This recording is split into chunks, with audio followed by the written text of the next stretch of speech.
Fight Night on DAZN, brought to you by that prize guy. Fellas, you both know the rules, keep it clean. Nothing low, watch your heads. When I say break, take a step back. Most importantly, defend yourself at all times. Best of luck. So this time last year, Pat Brown was preparing to represent Great Britain at the Paris Olympics. Now life without the vest begins. Can he find the patience that Tony Bellew was talking about? He was first to the centre of the ring and marched vigorously to the ring from the dressing room. We're underway then, the professional career of Pat Brown. Such solid support all around. Against Federico Grandone, a man who once held the Southern American Cruiserweight title and lost that title to a very decent operator in Yamil Peralta. Knows his way around a ring. This one scheduled for 6. Yeah, about controlling the nerves. Make sure the temperament's correct, get behind the jab, and everything else will follow. Great support here for Pat Brown.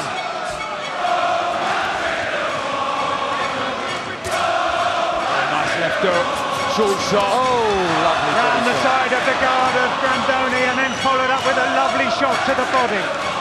Clinical, efficient work in the first half of the opening round from Pat Brown.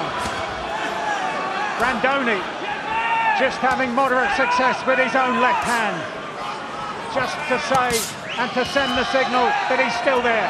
And I think that will suit Pat Brown though. The more he lets his hands go, with the pedigree that Pat Brown has, he'll find the counters. And he's like to see him throw the right hand after the left hook.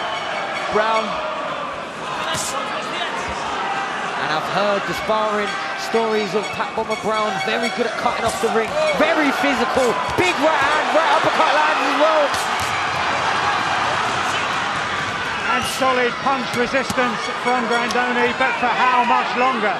And again, the Argentine fires back, coming up to the halfway stage of the second round. And he's been hit hard, and he's been hit often already in this round. But so far, has managed to hold off. Can Pat Brown now build on this very impressive start? That's the shot, Mike, the uppercut. Crouches over after he throws the straight shots. Oh, Grandone. Some work from Grandone though, and you can see there's still ambition there. Biting down on his gum shield, trying to let his hands go.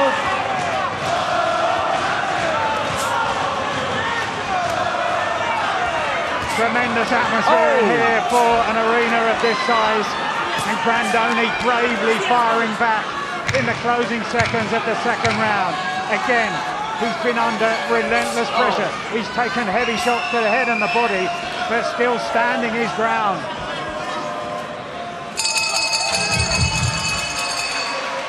Forced to cover up yet again as Brown goes on the attack.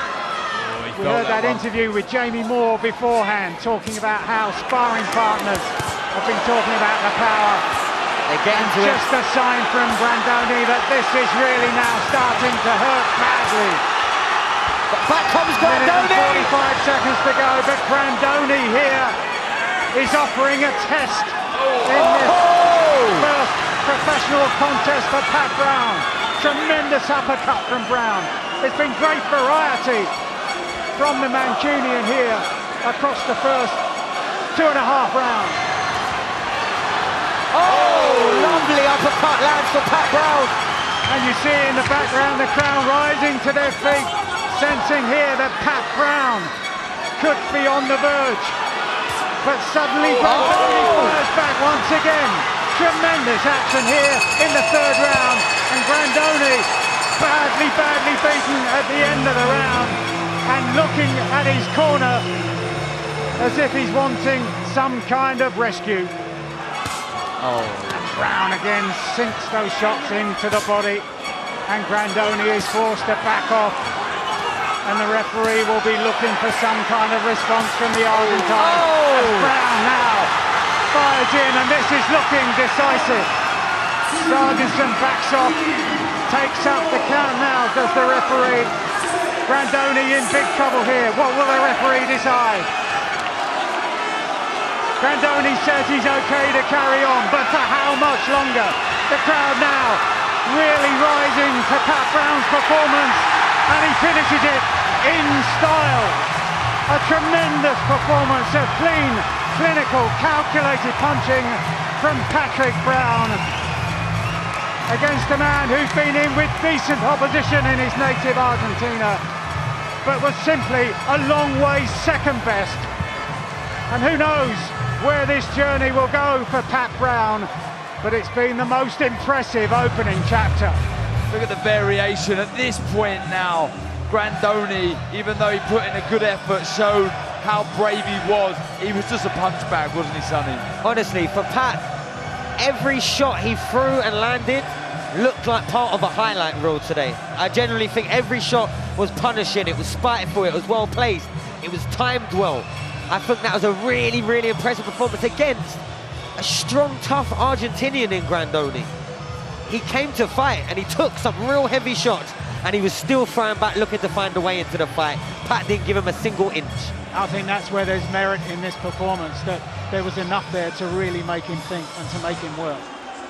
Yeah, look at this again. This is the second onslaught. It's just before the referee jumps in, and it was the right thing to do.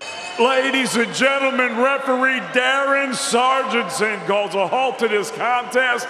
The official time of the stoppage, 55 seconds of round number 4, declaring a winner by TKO, Patrick the Bomber Brown!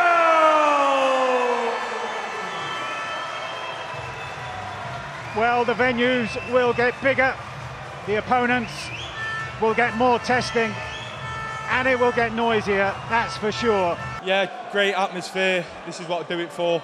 And yeah, he was a game bugger, him. He was tough. You know, he was in shape, he come to win, and yeah, credit to him, fair play. How did the challenge of Grandone compare to what you'd prepared yourself for in the debut here tonight? Because like you say, extremely game and extremely tough. Well, I wanted to start off slow and steady, and to be fair, he didn't want none of that. He come straight to it in the middle of the ring, and Sam mentioned he's a forward fighter, and I say multiple times, if you want to come forward at me, you're in for a ding-dong, and yeah, that's what you got a little bit of tonight. Listen, loads of learning, back to the drawing board, good experience in front of a great crowd, and yeah, move on to the next one. What are the key things, Pat, you'll feel you'll want to work on after that tonight?